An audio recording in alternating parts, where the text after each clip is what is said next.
Hey guys, welcome back to my channel. In this video, I will show you how to update the printers drivers on Windows 11. So let's get started.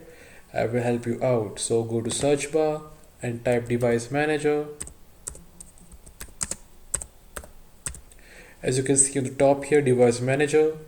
Select it, open it, expand the window. Now in the left side, you can see all the drivers list. So you have to select the printers list. Printers drivers, you can see your print queues, double click on it. Now you can see the Microsoft Print to PDF. You can see different type of components.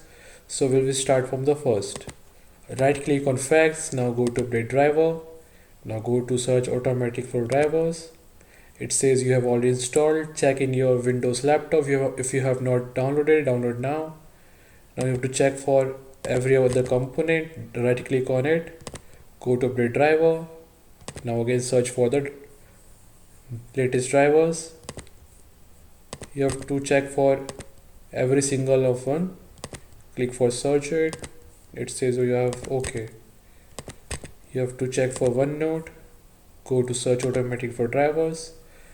I have already installed it. You have to check in your Windows PC if you have not downloaded it. Download from this version. Okay. Now you have to close this window, go to search bar and type settings. Open settings.